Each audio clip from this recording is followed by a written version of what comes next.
And a good morning from... No, Eric. I'm back now. You get to sleep in the morning. Oh, okay, that's right. Weekends. Saturday and Sunday. Hey, but thanks for filling in. Brother-in-law. Meet the Guzman and DeGrout families. They're Barry Sanders fans. Make that big Barry Sanders fans. I mean, we're talking huge Barry Sanders fans. So huge that today they're hoping to get... I'm going to get Barry Sanders' autograph today. And you know what they're willing to do to get Barry's autograph? I'll tell you, Barry's going to sign autographs right here at 5:30 this afternoon at Lions training camp. And these fans are willing to wait in line until that time, until they get Barry's autograph. But you know what? They've been standing in line waiting to get Barry's autograph since 4:30 this morning. 4:30 this morning for Barry's autograph? Well, yeah, he's the best player ever to live, I feel. So you think it's worth it? I think it's worth every minute of it. And apparently so do a lot of other big Barry fans, like Cheryl Reitz. Her and her family have been in line since 6:15 this morning. Ryan Scheibler and his friends since 8:30 this morning. So to help pass the time, Barry fans have been reading, playing cards, taking naps, listening to music, eating breakfast, lunch, and dinner, playing more games. David Corson and his friends drove more than 3 hours just to get Barry Sanders autograph. Room to roam for Barry Sanders, and there he goes. A foot race with... And so these Barry fans were very delighted to wait in the hot summer sun for their chance to get Barry Sanders autograph.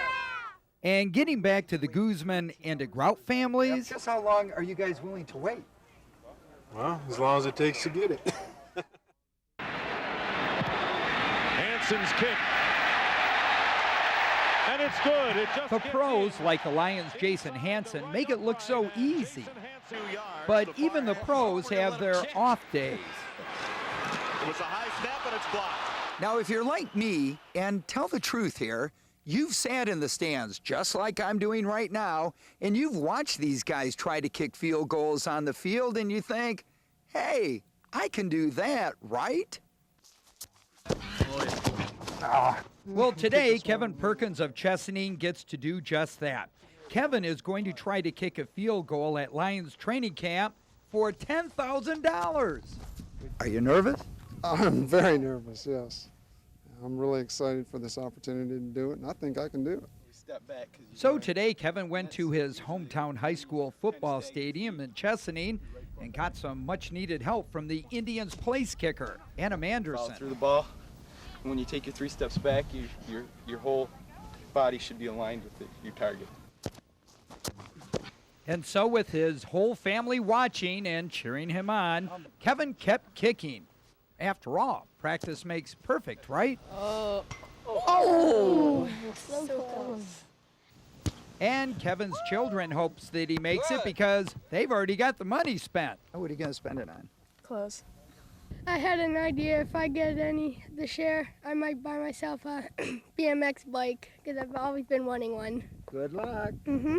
If your dad makes the kick, what are you going to do with the money, Megan? I don't know. He probably won't give me any. And Kevin does admit that he does have plans for that money if the kick is good. They got their plans, I got my plans for the money. I'll give them a little bit so they can accomplish a little bit of their plans. And after 45 minutes of kicking, Kevin's practice was over, but his hopes were high. Anything's possible. I definitely think if I go out there with a positive attitude, I can do it. Think he can make it? Yes. Very much. And this could be a gold medal for the United States, and if it is, it'll be the first one. The top skaters have already gone by. 24 years ago, Terry McDermott of Essexville saved the United States from an Olympic gold medal shutout. And Terry McDermott is 24 years later, Terry McDermott still remembers every one of the 105 strokes, every second of the race that turned into a golden moment. Before me were all the favorites, along with myself, and when they skated 40.6, I knew I could skate better than that, or I hoped I could skate better than that. And I skated a 40.1, which was a 0.5 of a second margin. And in the lane alongside of him is At the start, McDermott was off in a flash, stretched out his lead with legs pumping, arms flying, teammates, friends, and coaches yelling his times from the sidelines. He entered the final turn knowing he had a chance. I really thought it was, for sure it was a medal, but what medal it was I didn't know. But I was very happy with that time. The medal was gold. A week later, the plane carrying the Bay City barber from Essexville touched down at Tri-City Airport.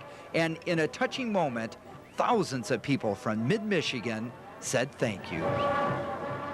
Of course, Terry still has the gold medal that he won in 1964 and the silver medal that he won in 1968. He has them on display at his home here in Birmingham.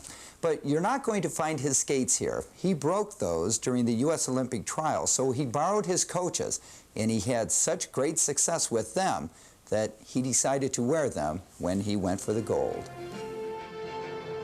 This is where Terry worked. He was a barber in his uncle's shop on Columbus before and after his gold medal. Now it's a beauty salon, and it's just 3 blocks away from the only acknowledgement of Terry's accomplishment in Bay City. Denny's Green Hut is Bay County's official sports hall of fame. Inside is a 6-by-4-foot painting of Terry, a tribute the Bay City barber from Essexville has never seen. Tell Danny I'll be down to see him and I'll buy him a beer. With a mid-Michigan Olympic profile, Brian Wood, News 5. Driving north on M23, just south of East Tawas, this has become a familiar landmark. Cartoon characters meeting and greeting motorists as they head north. Mickey, Donald, Sylvester are all here. Fun figurines to cartoon classics. So are Pooh, Tigger, and Eeyore. Yeah, I'm going to have to look it over a little bit.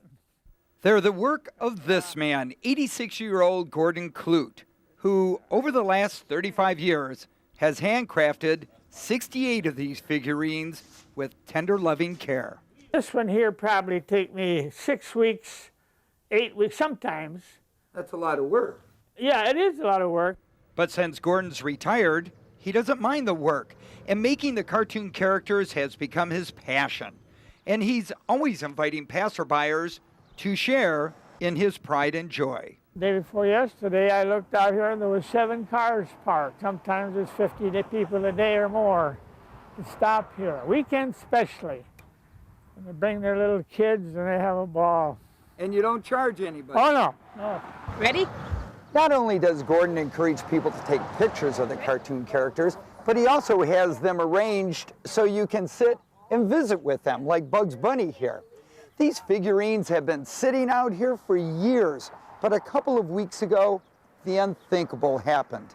Somebody actually came into Gordon's yard and stole 2 of his figurines, and at the same time, stole part of Gordon's heart. Piglet and Tweety. You have to be disappointed. Oh, definitely. I'm not going to rebuild them.